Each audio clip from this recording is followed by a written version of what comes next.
Bescheid.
Boom, boom, boom. We're live, everybody. Hey, welcome to Red TV in Conversation. I'm Peter Clarke. All those pictures in the front, see, the hair is finally starting to match. I had that 1987 Slippery When Wet Bon Jovi thing happen. Had to cut it all off to match up with all these pictures. Good to see you, everybody. Thank you for joining live here today. If you're here for the very first time, I so appreciate you being here. It means a lot. It really, really does. I appreciate you being here. If you like what you see, just share it with your network and get people involved. You know what we're doing here at Red TV. We're trying to amplify great stories, great people. Look over there. You know what I'm talking about here. Great people, great stories. We're trying to amplify, lift all the boats. That's what we're trying to do here at Red TV. So please, if you like what you see, please share with your network. That's the only sales pitch. That's all I got for you. We have 30 minutes. Anyone who watches the show knows it takes me 15 to do the intro. So here's what we're going to do. I'm going to rush right into this show because this person over here, super high demand. I cannot believe it's been taking, it only took 8 years. It only took 8 years to get her on the show. That's not true. But it's so hard to get this person because she is all over the world doing some unbelievable things. Met her, had the pleasure of meeting her in person in 2014. And I can't believe it's 2014 because it feels like just a couple of years ago. And that's how fast 8 years moves along in your life. So, like I said, stay in touch with people that you love and inspire and you want to be around because time flies. That's what happens here. Let me try to get to the intro. I'm going to listen. Just please Google this person. Would you just Google this person because it's impossible to get everything in. I'm going to do my best right this second just to kind of give you a heads up a little bit about her work with Virgin Unite, works closely with Richard Branson and of course the whole brand of Virgin and so on. And so she's the founding CEO and president of Virgin Unite. Start with that alone right now. She's the co-founder of something called PlusWonder. We're going to talk about that today as well. A nonprofit initiative is all set up to do with this whole passion she has for partnerships and talking about her new book, Partnership. So we're going to talk about that partnering. It's going to be, this is fascinating stuff, people. This is fascinating stuff. She's worked for decades with so many different organizations like the Elders, the B Team, Carbon War Room, Ocean Unite. It goes on, everybody. I just got to keep going here. She's worked with over 25 Virgin businesses across 15 different industries. So she knows that. She comes from the background of telecommunications, as I have, believe it or not. So we do have that in common. But she spent many of those years on different continents. I did not. She has been all over the world: South Africa, Colombia, Bulgaria, Singapore, Hong Kong, Australia, and the United States. Numerous volunteer roles. She's also sitting on boards, advisory boards, including the Elders. We just talked about that. 𝗟𝗶𝘃𝗲 Foundation, which I didn't know that. So I'd love to learn more about that and so on. Ocean Unite, super important conversations about the ocean and so on. Are you getting the picture here, everybody? Are you getting the picture, everybody? I don't know what to say other than I'm so excited to have her here, and I can't believe that she is taking the time. Now, just give you everyone a heads up. There's a power outage going on in her part of the world right now, and we're on the mercy of the Wi-Fi. So if anything happens, don't get scared. Stay tuned and stick around, everybody. Please welcome everybody. Jean Oelwang, how are you? Thank you, Peter, so much. And congratulations to you. My gosh, I can't believe it's been 8 years too, but you've just created something so extraordinary. So I remember meeting you the first time and you just had this positive energy that just lit up the room. So I am delighted to be here today.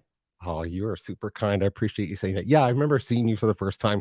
I couldn't hold my excitement. I couldn't stand it. I got on the island.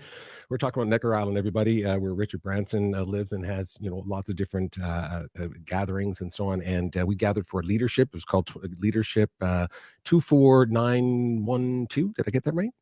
902, the number of miles circumference Around around the world. exactly. We're talking about storytelling as a force for good and so on.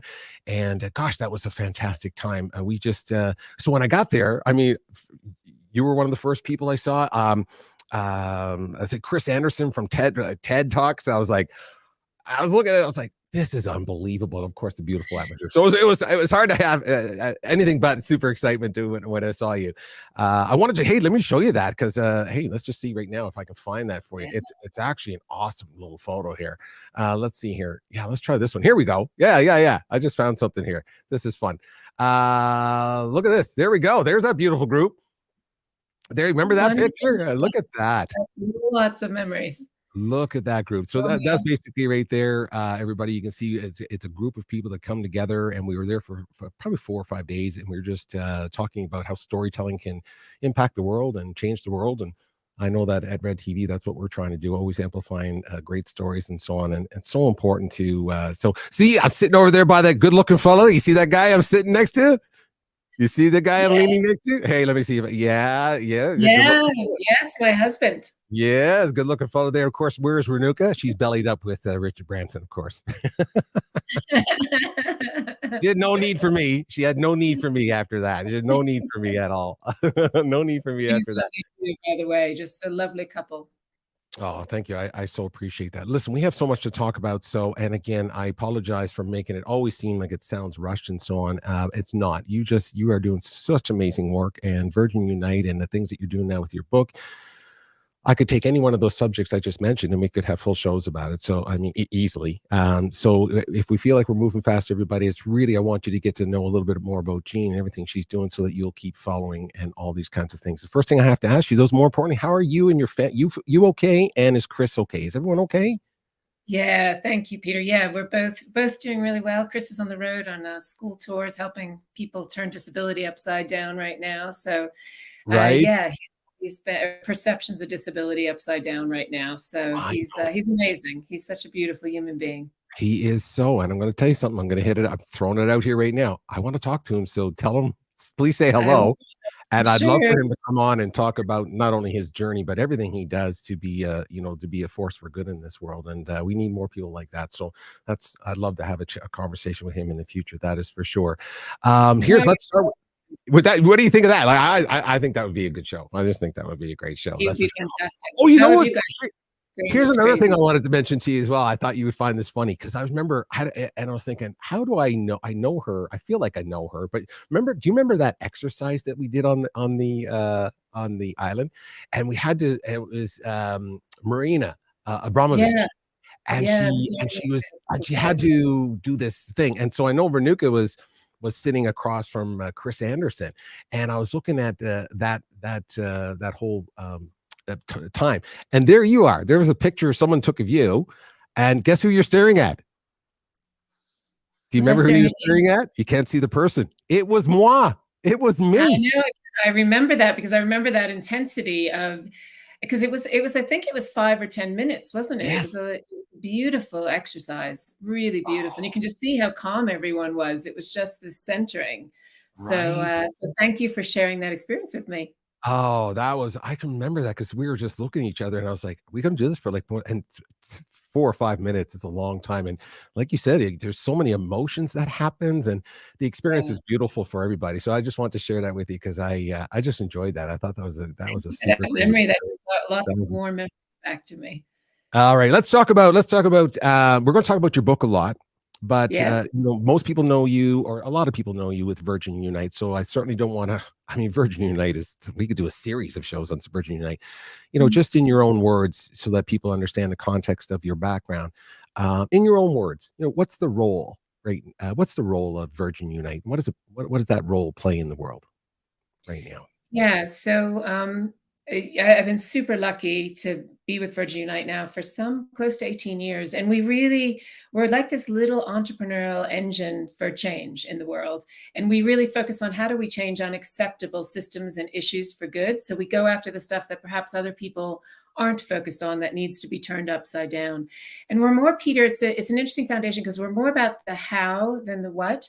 So we like to look at things that are, again, through an entrepreneur lens. How can we create new ideas, new ways, new things of possibility to change the underlying systems, the root causes, so not just the symptoms? And we really do 4 things. One is we build these extraordinary collectives of leaders. So we help incubate them with other partners, like groups called the Elders or the B Team or the Carbon War Room. And then we spin them out to be independent. And they really work on how we change those systems in the world that, again, are not necessarily wired for our interconnected world. The second thing we do is we back unbelievable frontline entrepreneurs that are focused on impact. The third thing we do is that we shout about unacceptable issues. For example, in America, we're very focused on the death penalty, ending the death penalty and criminal justice reform. And then the fourth thing we do, which I absolutely love, is we've built this extraordinary community of, probably now that you were part of and you are part of, 3,500 people around the world that are entrepreneurs, that are philanthropists, that are frontline leaders, that are all working together to drive change. And that's one of my favorite bits. Just to see people come together and drive this change in the world is simply extraordinary. Yeah, and I just want to also say that it came about, if I'm not mistaken. I mean, you had the courage. There was a moment in time. It's another story altogether, but you had to go and you met with Richard at one point in time where you really didn't have, of course, the relationship you have now, and you basically said, this is what I want to do, and he saw that in your eyes. So there was something there, obviously, in you that he saw and recognized, like, I'm betting on this person, and not betting even on the concept. I'm betting on this person can deliver the vision. Do you see it that way? Is that sort of how it played out, where you basically were in front of him at one point in time and said, I want to head up this. I think we can go in this direction, kind of thing. And he said, yeah, screw it. Let's do it, as he says. Yeah, and he's been an amazing partner over the years, just extraordinary. He's so passionate and committed about this work. But I remember he was on my board when I was at Virgin Mobile Australia, and I overheard him in the car talking about wanting to do more philanthropically.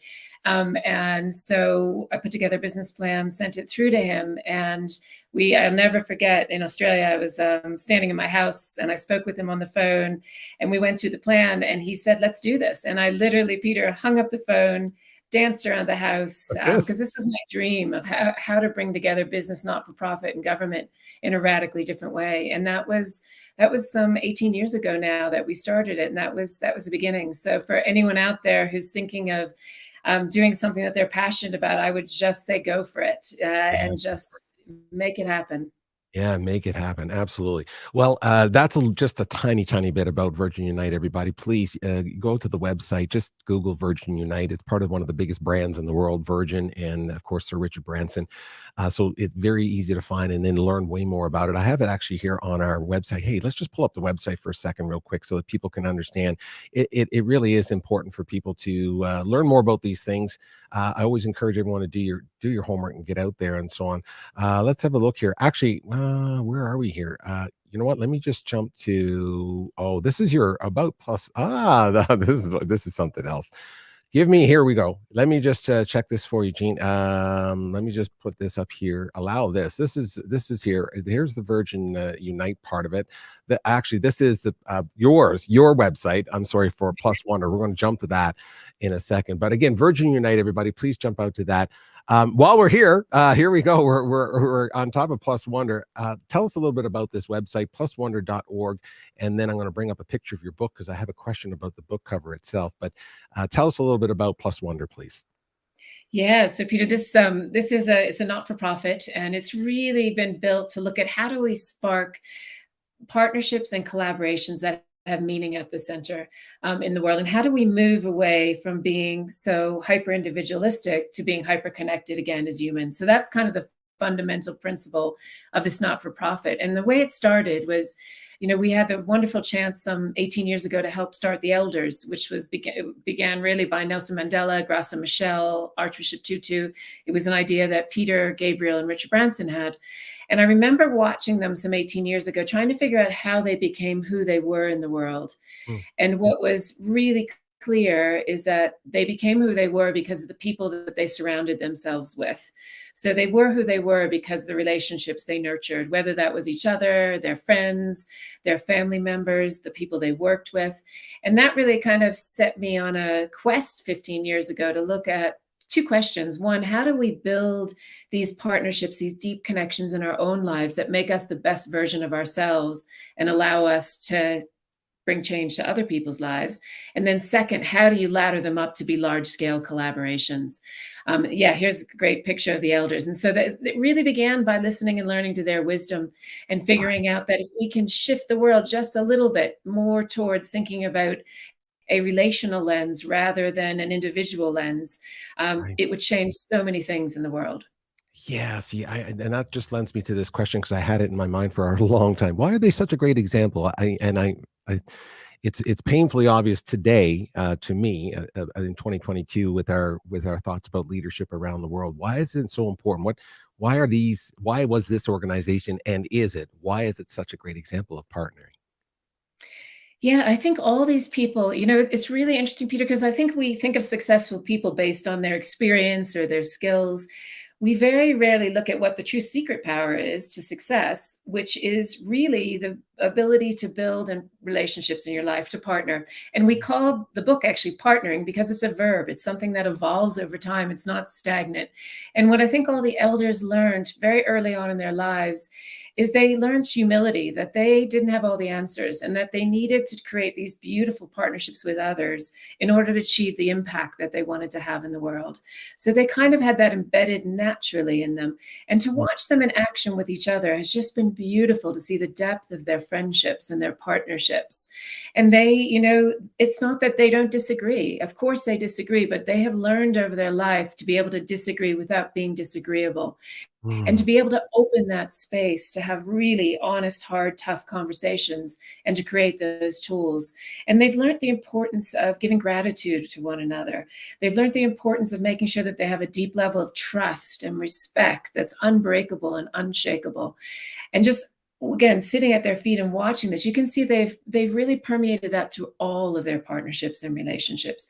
And that's what allows them to come together and really do these amazing things collectively in the world, is because they have that deep respect, trust, that friendship that is just extraordinary. Yeah, super extraordinary, and just a super extraordinary story, people. Well, that's another story in itself with Richard and Peter Gabriel coming together and talking about this. And of course, who are they going to get involved is Mandela and Desmond Tutu. And people, it's a fascinating story. So please go out and check out more about the elders. Let's have a quick peek at the book. I mean, and this is so cool.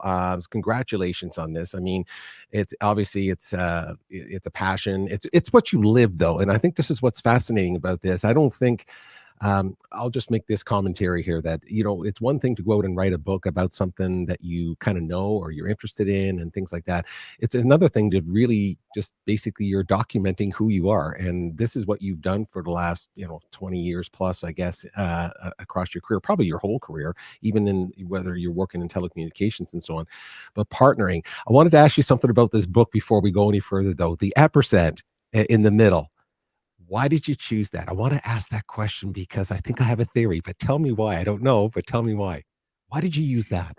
And because so many of the inner people partnerships, I interviewed 65 of some of the world's best partnerships, and so many of them, Peter, in the conversation talked about 1 + 1 doesn't equal 2, it equals 1,000,000 when you have the right partnerships. And so that was the foundation of having that ampersand, of realizing that by coming together collectively and in partnering, we can have exponential impact on our life. And it's truly the answer also to having a meaningful life. I mean, there's been tons of studies. You may know that Harvard Grant study where they looked at 700 men over 80 years.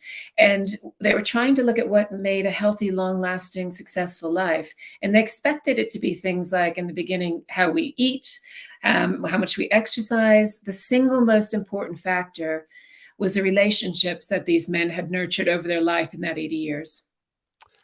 wow, and I know what you're referring to. I know this study, and again, what's fascinating about this idea of partnerships and a healthy life. You mentioned that such an important concept today with people that deal with mental health issues and stress and anxiety and these and how our health how our partnerships, or sorry, our relationships, and so affect our health in such a powerful way. And I think, again, if you did any sort of research today, we would find that connection even stronger than ever. Let's talk about the book itself. There's so many fascinating stories in here. You've interviewed so many amazing people.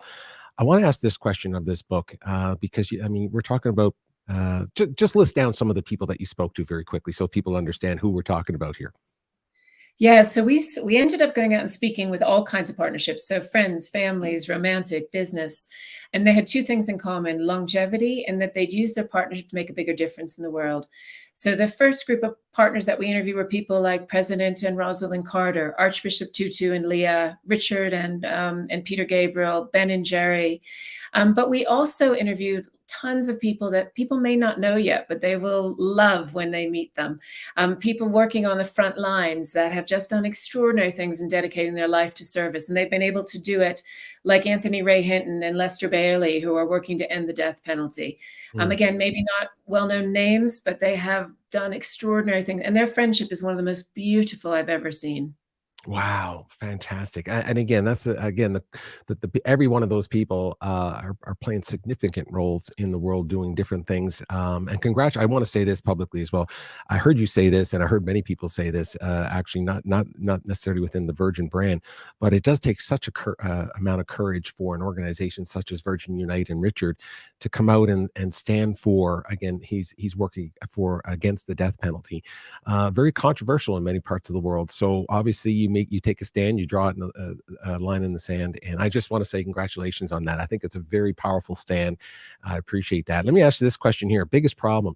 What do you think? What do you think the biggest problem is right now that's preventing us from having these great partnerships? What do you think that is?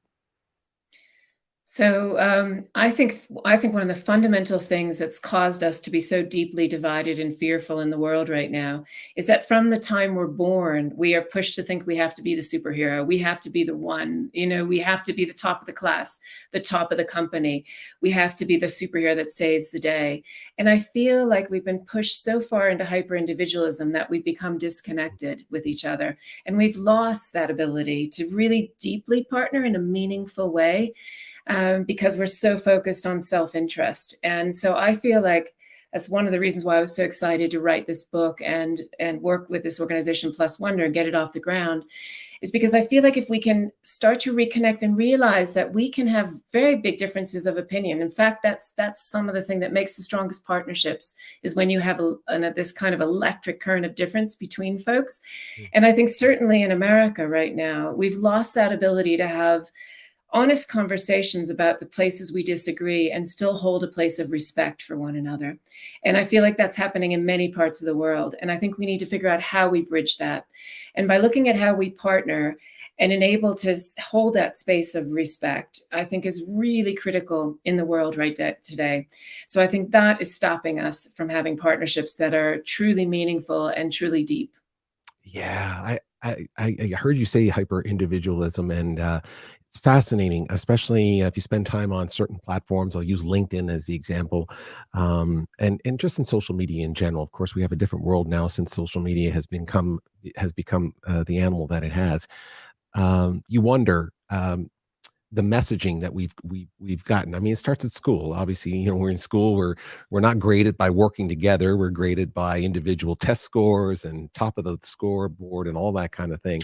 And then, as you mentioned about going into business, top sales leader, you want to be the next person that's in line for a C-suite position, and so on. It feels very individualistic versus this ability to connect with each other. I saw something. I'm going to move to another very fascinating talk that you did, a TED talk. Your talks are always super amazing. I saw something you did actually in the year that we met, 2014.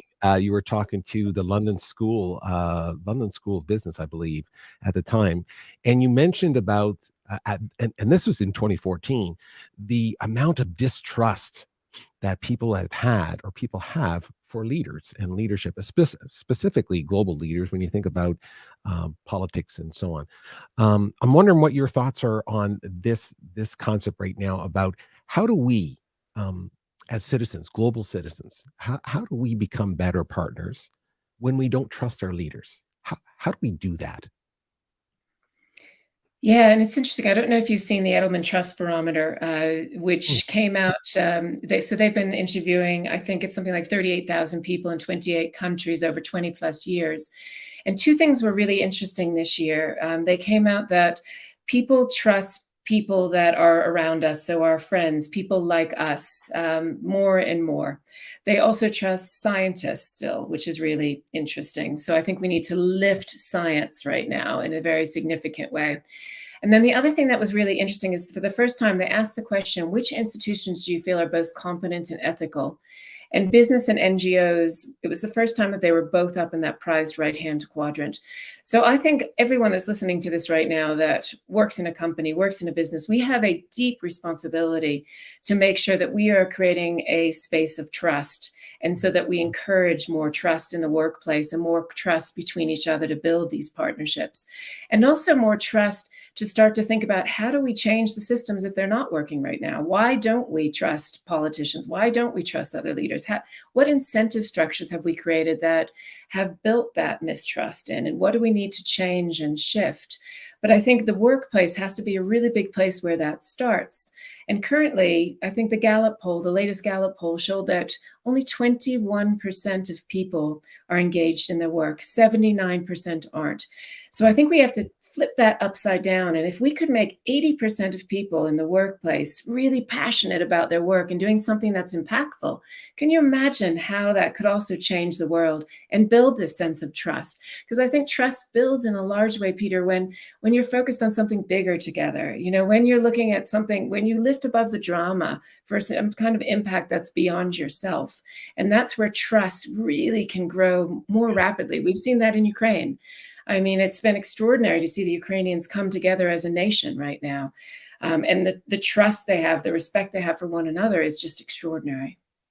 Yeah, a big word right there, trust. Let's face it, that there's another show. I mean, again, the level of mistrust, misinformation, the things that we're all kind of dealing with as global citizens. And this is, and I emphasize that because, it is one thing that you feel comfortable around the people but we're also interconnected that we have to extend that trust to people that we don't know, because of course we're all interconnected so closely that when something does happen in Ukraine or around the world in another part, it affects me, it affects you, and so as a Canadian, I feel so blessed to be in my country, but I never lose fact that if something's happening in another part of the world that seemingly has nothing to do with me, it has a lot to do with me. So I appreciate what you said there about this ability to trust and so on.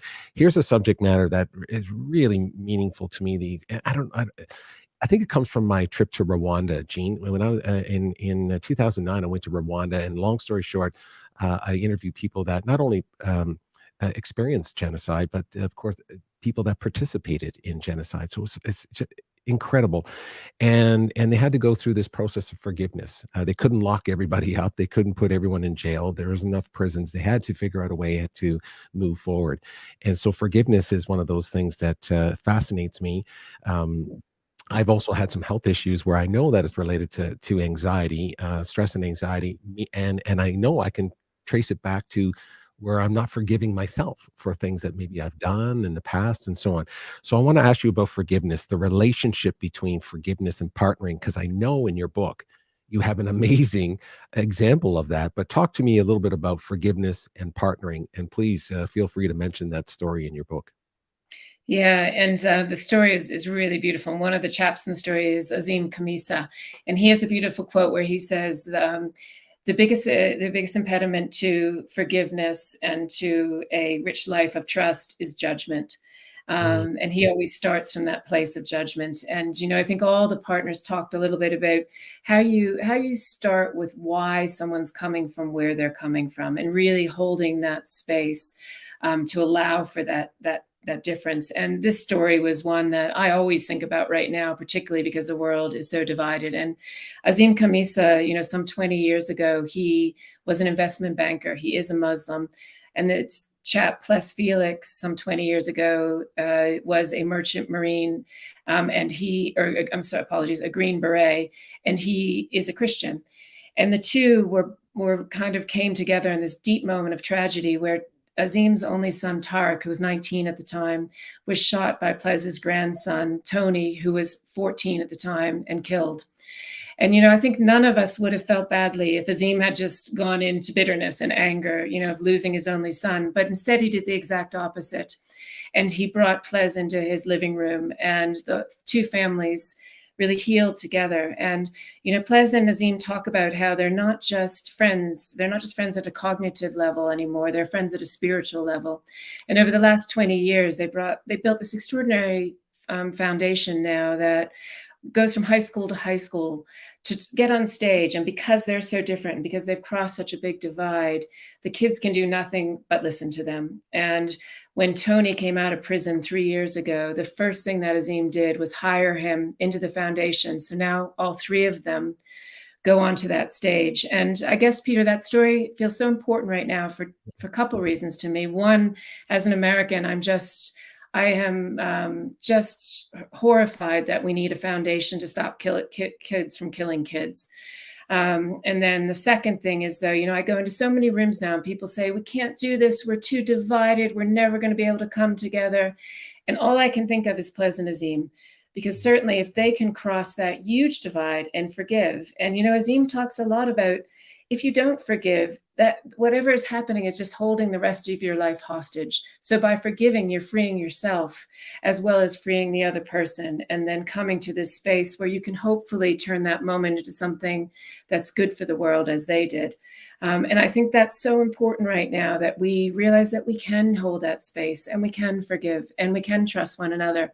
And 𝗟𝗏𝘃𝗲𝗏, one of the chaps that I interviewed, had a beautiful quote where he said, we need to learn to love before being loved and trust before being trusted, which is always, again, such a really powerful thing that I think about whenever I'm starting a partnership.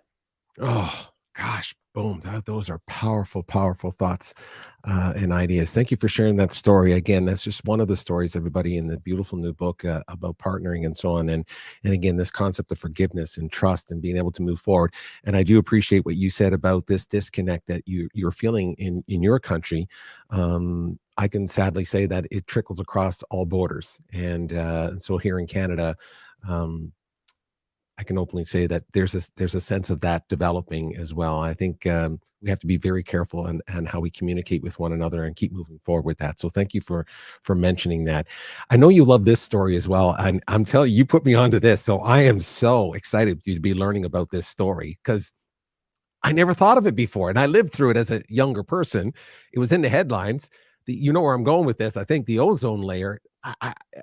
Folks, please Google the concept of the Montreal protocol, the Montreal protocol, and everything to do with how we saved, or not we. There was a collective of people that saved the ozone layer. Tell me why that story, because I know I thought I've heard you in an interview or two where that story keeps popping up for you, where you think this is such a great story for us to learn. So what can we learn from the story about saving the ozone layer? Yeah, and Peter, I absolutely love this story and love this community. And I became obsessed with it for the last 6 years and tried to talk to everyone I could that was part of it. And it's really interesting because it's probably one of the single most greatest human achievements of all of our time that has helped us all be able to enjoy the sunshine, be outdoors. And yet every room I go in, I ask the question of, does anyone know who discovered there was a problem and who helped solve the problem? And no one can answer that question. It's oddly absent from our schools, from our universities. And I really believe, because it wasn't one single superhero, the power in the story is that it was this collective, this deep connection of friends at the center that really made this happen. It started with two extraordinary friends and scientists in a small lab in California who wouldn't stop. They discovered that CFCs were destroying the ozone layer, and they got attacked by their fellow scientists, by the $8 billion CFC industry, which was the chemical that was destroying the ozone layer. And they kept on going. And then they built that friendship out. And there's a couple reasons why I love this story. One is just, again, the friendships at the center. But the second is those friends were really different. You had, even those two starting point friends. Mario was from Mexico. Sherwood Rowland was from the US. Then you had this amazing Egyptian diplomat, this fiery Egyptian diplomat, 𝗟𝗶𝘃𝗲𝗏, who was a lead architect on the Montreal Protocol. You had this larger than life character from Logan, Utah, who was the one that implemented it industry by industry. And another thing we can learn from what Stephen did there is that he didn't go out and just push in a corner industry. He brought them into the tent and worked through solutions with them. So they had an opportunity to create new solutions together across competitive lines. So they were always bringing people across competitive lines. And then they also invited in people in the tent that were probably the most unlikely environmentalists that we would ever expect. And that was Ronald Reagan and Margaret Thatcher. And if it wasn't for them, the Montreal Protocol wouldn't have happened. So it was this beautiful story. And I could go on for like 20 hours about this, because it was these friends that came together. They opened the tent, they stayed connected, and they're still connected 30 years later. It was the 35th anniversary of the Montreal Protocol recently. And the depth of their friendship is just extraordinary. Oh, I'm telling you, I'm digging into this one. I have so much more to learn about it. Since knowing that you were going to come on the show, and I learned about your book, and then I heard you talk about this. I was just what you said. I was like, how come I don't know this? Why don't I? And it's not so much it's supposed to be common knowledge, but certainly it should have an awareness of it. And I'm just being frank. I did not know. I did not know. And again, to what you, it is, and to what you said, that at that time, where people were again really distrusting this idea, like, what are you talking about? There's this whole, and there's this giant industry was saying, you can't believe these guys, what they're saying, and being able to bring those parties together. Again, very, very powerful story behind partnering. So I appreciate you sharing that with me. I know that I'm learning more about it myself. Let's jump to this. I'm very conscious of time. I know I went over, but I'm going to a couple more. I'm going to a couple more real quick ones, because I know you get super, super busy. I appreciate your time so much. I appreciate your time. Talk about a little bit about COP27 right now. Is this? I mean, that kind of branches from what we just talked about. I'm just curious from your own perspective. I mean, partnering, the idea of people coming together with COP and so on. Why is that still important? Why, for us as global citizens, should we be paying attention to this? And even from a partnering perspective, why is this important for us right now? COP27. Yeah, super important. And making sure that they hold 1.5 degrees is super important to all of us right now, but many, many future generations if we don't fight for this right now.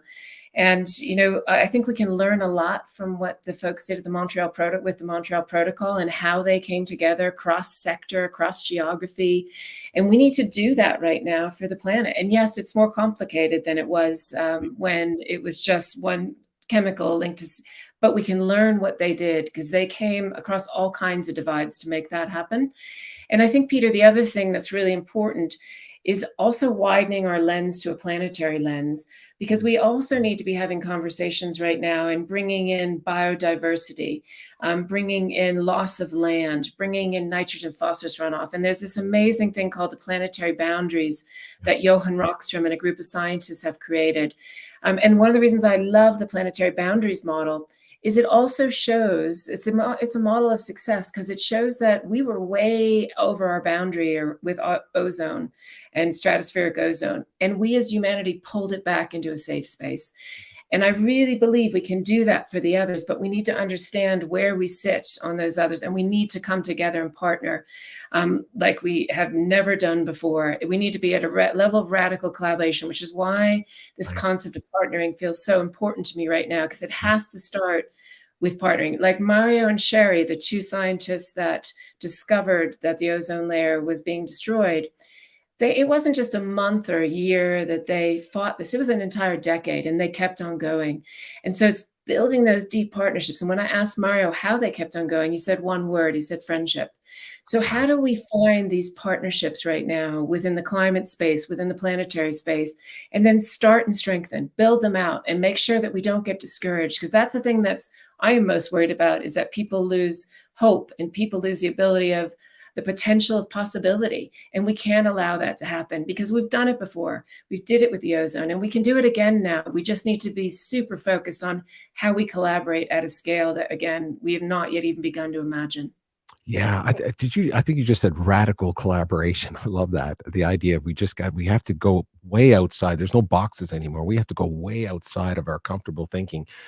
and make sure that I know you talk about this. I'm just throwing it up here because, again, capital and business as a force for good. This is where it's not just governments and nonprofits and philanthropy that can address these.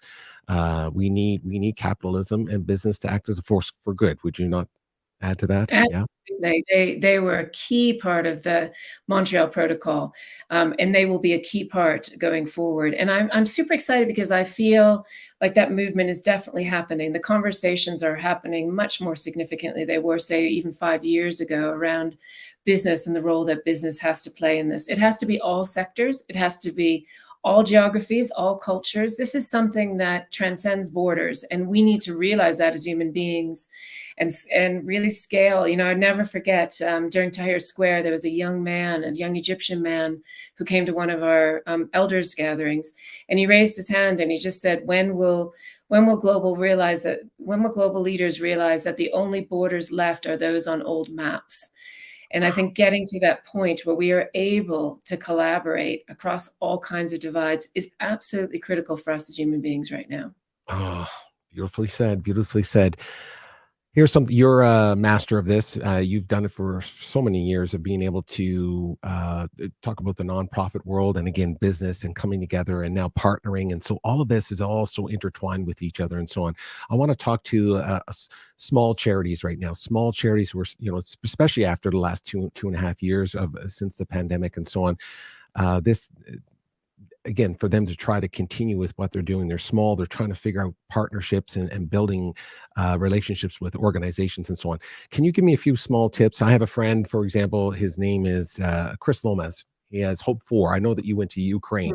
He's doing some work on the border of Moldova and Ukraine, for example. Very small charity and so on, trying to figure out how to build partnerships. What tips would you give to a small charity, any charity, by the way, about forging partnerships when it comes to for-profit and the nonprofit? How do you bridge those? What tips could you give? Firstly, thank him for his work, because I think all of us need to be focusing on how we can support Ukraine right now. So please pass on a huge thanks for his time and effort.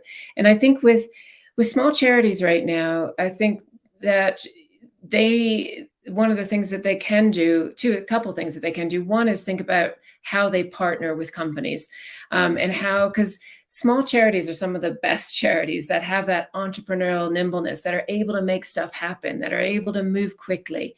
And companies need that, and ability to work with a company where they can create something that the company really feels part of them and they feel part of the company. So the employees of the company feel proud that they're doing something extraordinary. And so we work with tons of small charities on the ground in Ukraine right now, for example, and just so impressed with their ability to move and make stuff happen. So I think that's one thing, is how they can find those incredible partnerships with companies. I think the second thing I'd say is don't be frightened to merge with some of your competitors. One of the wisest things we did is we took the Carbon War Room and merged it with Rocky Mountain Institute. And it went from a smaller organization to something now that's like a $200 million organization with the two combined. So find out where your skills complement other organizations in the same area and figure out how you can come together. And then the third thing is really, I think we've only scratched the surface on how we can use digital to help scale the work of small charities. So thinking creatively about how you can use digital channels, how you can engage people, how can you make people feel part of what you're doing? Because that's all people want, is we all want the same thing. We want to be part of something bigger. We want to be making a difference and having a meaningful life. And if you as a small charity can give people those avenues, that's extraordinary gift for people in the world. Oh, super well said. Yes, people want to feel part of something, and if you can give them the opportunity to do so, most people will. If they just want to know how. If you could show them how to do that, I think that is such a great piece of advice. Speaking about Ukraine, I know you've been there. Can you give us a brief your feelings about that visit, and maybe just share your hope and what you saw over there? Just tell us a little bit about that trip, because I know it's very emotional for you. You wrote about it, and it must have been so powerful. It's just been so powerful. Yeah, I think I held two feelings like strongly when I came back. One was just fury, and anger at what's happening on the ground, because it is a complete war on civilians. And just hearing the stories, seeing missiles in the middle of a schoolyard, through a school, a school's roof, sitting with people in villages and just hearing their stories of how their whole lives were ruined for nothing, basically. And just heartbreaking. So I have just that fury and that, I guess, fierceness of how can we as human beings get behind the people in Ukraine, because they're really fighting for all of us right now. And then the second feeling that I had was just deep awe and admiration for the Ukrainian people. Just extraordinary how they have come together, the passion they have to fight, not just for themselves and their families, but how they're giving to communities across Ukraine, how much risk they're taking, the partnerships that they've shaped. Like, I know this amazing, he was one of the largest shipping magnates in Ukraine, Andrei Stavnitzer, who decided he was going to dedicate his whole life to helping his people, Ukrainians. And he teamed up with a not-for-profit leader, Olga, because he knew he didn't have that experience. And they came together and they created this amazing center called Help Ukraine on the border. And now they're creating this hospital because thousands of young men are losing their limbs in the war, and others they're mining dead bodies. So when you go to pick up a loved one, your limb gets blown off. Oh. And so there's thousands of people going to these small hospitals. And so what Andrei and Olga did is they came together in partnership, and they decided that they weren't just going to build an ordinary prosthetics hospital. They were going to build something they're calling superhumans, so that they give these war heroes, these civilians that are losing their limbs, the dignity that they deserve. And they become for prosthetics and for robotics for the world. And that's the kind of audacity, ambition, that you see President Zelensky and his wife having, and the people of Ukraine. So I left there in deep awe and so inspired by them, and just with a fierceness in my belly that we need to support them. Yeah. And what you're suggesting for us who are just sitting, and not just sitting, but we're watching this unfold. It's falling farther and farther from the headlines. As a global citizen, sitting in Canada, I'm sitting in the United States, I'm sitting in Brazil, Australia. What would you recommend that we try to do? What do we try to do?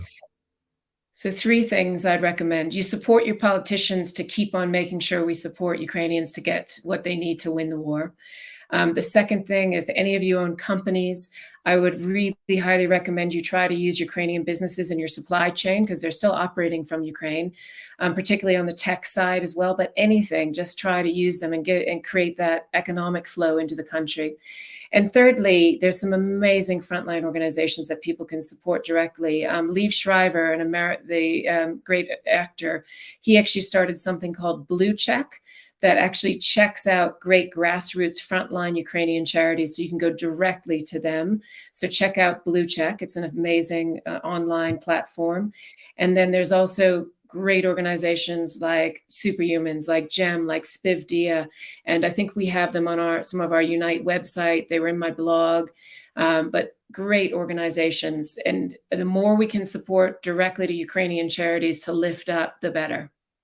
I appreciate that. Thank you for saying that. And again, I'm doing a shout out to my friend Chris Lomas for Hope For, and that's what he's doing. He's working on the border of Ukraine and Moldova, and those are great tips of what you just said, Jean. That again, forming these partnerships, finding these people, finding those organizations that are passionate and they can help you with the financial side of it, where you can be so nimble, so quick, and do the things that need to be done. Because again, sometimes it's hard to turn a giant ship. It's easier to turn a Sea-Doo. It's a lot easier to kind of be very quick and nimble and be able to do that. So thank you for those tips and so on. That's like stuff that your friend's doing on the front line.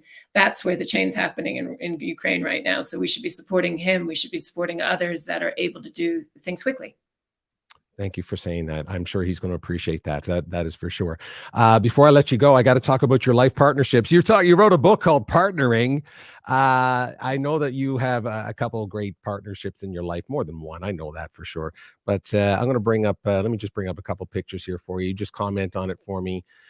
Tell me about, let me talk about this guy right here. Good looking fella. I actually met this guy. Very good looking fella right there. Boom. There he is.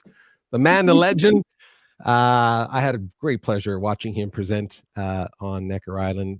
Tell me about this life partnership. Why is this such an important part of your life? Yeah, Chris is my husband, and he's an extraordinary human being. He became paralyzed at the age of 19, but then he flipped that upside down and has spent his life really turning people's perceptions of disability upside down. And he has been the most extraordinary life partner that I ever could have imagined. He's kind, he's humble, he's wise. And you know what, Peter, I don't think that I ever would have found and continued the relationship with Chris if I hadn't gone through this own work myself in partnering. And partnering was really a personal journey for me as well, sitting at the feet of these 65 great partnerships I think I had when I was, growing up. I've been very much pointed into, how do I succeed in a company? How do I succeed in university? And this process has allowed me to open the space in my heart and build a deep connection with Chris. And I will forever be thankful for that, because he is my perpetual tailwind in my life. I like that. He's going to like that. Good shout out to Chris right there. I'm sure we can make sure he's paying attention, watching that, as for sure. Let's throw this. I can imagine what you're going to say, but here's some guy I recognize here. This good looking young fella. What's your thoughts on this life partnership? Just not anything specific about Virgin Unite, but just as a human being to human being. Yeah, I mean, we have now worked together for close to 22 years, and we were talking about it the other day, where we're a great partnership because we're very different as well. I came from kind of buttoned up corporate America, making to want things happen, wanting to make things happen all the time. And he taught me about joy and play as part of that, and how important that is to build those deep connections with people. And, he's also taught me so many other things as a human being. His ability to authentically listen has just been extraordinary to watch, and his ability to never think anything's impossible. And, we were joking the other day, because one thing we have in common, albeit he's an uber entrepreneur, is we both have this deep entrepreneurial streak. He's in a whole nother league than me, but it causes both of us to say yes all the time. So we were having a joke that we had to surround ourselves with people that help control that. Hope say no. So, Dr. No, you need a Dr. No, right? He never says, both of us. So we ended up doing more and more and more, and the breadth of our work became bigger and bigger. But I think that's one thing we have in common, is that we both always see possibilities, and we both want to make things happen. And we're both very, very focused on things that are deeply unacceptable. Like we both have a very shared personal passion of ending the death penalty.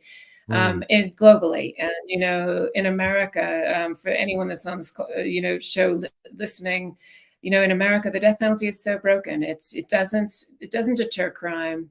It also it prolongs the pain for the victim's family. We're killing innocent people. There's nothing right about it. And so again, those are the kinds of things that he and I have deepened our connection, because we feel so passionately about some of these something biggers that are so unacceptable in the world. And he's just an amazing human being. I've learned from him, watching him with his family, for example, with his wife, Joan, with his children. He adores and loves them so deeply. And he puts them as a focus in his life at every step of the way. And watching how he's built those deep connections with them and with his friends has just been a great gift to me. And I'll forever be thankful for that. Well, for him to want you on that, because I was there. I only spent 4 or 5 days with you guys, but you're pretty tight in there. He sees a lot in you. I'm sure he sees you almost family like, daughter like. I'm certain of it. I just think that's a great reflection on you, because obviously that comes from something that he sees in you and he feels from you, because I know I'm very empathetic. I can feel energy. He obviously feels that from you. So I think that's kudos to you, by the way. You're giving lots of shout out to him, but I'm going to give one out to you. That is for sure. Let's stay optimistic here before we leave. What keeps you hopeful and optimistic these days? It's so hard these days. You just talked about Ukraine. We talked about the idea of leadership, and we need greater leadership in the world and so on. It's easy to be distracted by all the negativity. What keeps you hopeful and optimistic these days? So I am deeply hopeful and optimistic. I feel like we have to go through this transition right now because the systems are broken. So there's disruption around that. But what keeps me hopeful are people like Andre and Olga on the front lines in Ukraine, or like the ozone community. Like if you talk to Stephen Anderson, who's literally been involved in that community now for 35 plus years, he's so passionate about it. So finding those people that have committed their lives to driving change for others and are making stuff happen. And I get the wonderful opportunity to see many of those people. So I know they're out there. I think what happens, Peter, is we don't celebrate those people. We don't lift those people. You know, we get stuck in this media that is so negative and focuses on the drama that we're not allowing ourselves to lift above that drama and see all the lights in the world. So it's those lights that keep me hopeful every single day and will always keep me hopeful. Oh, I love that. I love that. And you're right. We need to amplify. We need to shine light in those dark corners, and we need to give platforms to people that have, things to say and that we all should be listening to. So I appreciate you saying that. Which is exactly what you're doing. Now I get to thank you for doing that. Oh, because that's exactly what you're doing. I appreciate that. Thank you for saying that. Well, I try. I'm trying my best. That's what I try to go. I go to bed and I say to myself, Peter, did you try? Are you trying? And I try to keep that in my head that I want to use my voice as a force for good. And I hope everyone else feels the same way about it. So thank you for saying that. I appreciate that. Thank you. This is a beautiful question. Love to hear it from you. Finish this for me. I love my life because it is so filled with wonder of the amazing people that are in my life, of the beauty. I'm just looking at it, nature right now. It's just, how could you not love life right now? There's so many things to be thankful and grateful for. So, and I love my work. I love to wake up every day and feel like I can do something small to hopefully make a positive difference to someone else. And I feel excited when I get out of bed every day. Oh, I'm excited that you're in the world doing what you're doing. This is awesome stuff. I mean, I so love spending time with you. I so ate into your time. So thank you. Listen, everybody, please, please, please. Here's about the book right here, Partnering, Deep Connections That Make Great Things Happen. You can find that on Amazon or every great bookstore that's out there. Connection to 𝗖𝗻 Sinek. We'll talk about that. Maybe we'll talk about that again another time. I hope we get a chance to do this another time. I'm just putting it out there. There's just too much to talk about. That's the thing. But partnering, everybody, please check it out. You can, again, please Google Virgin Unite, find out how you might even be able to get involved. I mean, it's a great organization. Again, representation of all kinds of many initiatives around the world that you might be interested in finding out a little bit more. Also go to PlusWonder, pluswonder.org. That's the website. Did I get that right, Jean? Yeah, pluswonder.org. Go out there, everybody, and you'll learn a little bit more about this nonprofit and about the mission here of partnering and what you can do and how you can do that. And I love the advice that you just gave about for small charities and so on. I really want to do a shout out to small charities, people that are doing good things in the world. You're on the front line, you're doing things. Find those partners. Correct, Jean? That's what we need to do. Yeah, absolutely.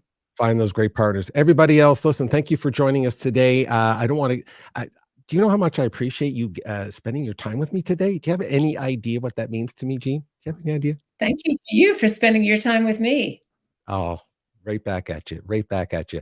Thanks, everybody. I'm going to go through all the comments. I'll make sure we'll do that. We'll reach out and connect with you on those things. Again, reach out to Jean and her organization if you want to learn more about what they're doing in the world and so on. And Jean, let's keep going with the conversations. Let's keep amplifying great partnerships and partnering and pick up the book, everybody, so you can learn a little bit more about all of those amazing experiences that you've had and learn from so many different people. I'm going to end this video. I'm going to end on the video of being in Necker Island, Jean. We got to go to Necker Island just for a little visit. Just that's what we got to do. Everybody, you already know how this ends. Just be kind out there, everybody. I mean, just be kind. That's all you have to do. Just be kind. It's as simple as that. Jean, we'll see you on the other side. It's so good to talk to you. Everybody else, thank you. Jean, let's do it. We're going to do it. Let's go to Necker Island. See you, everybody. Take care. Cheers. Thank you, Peter. Thanks so much.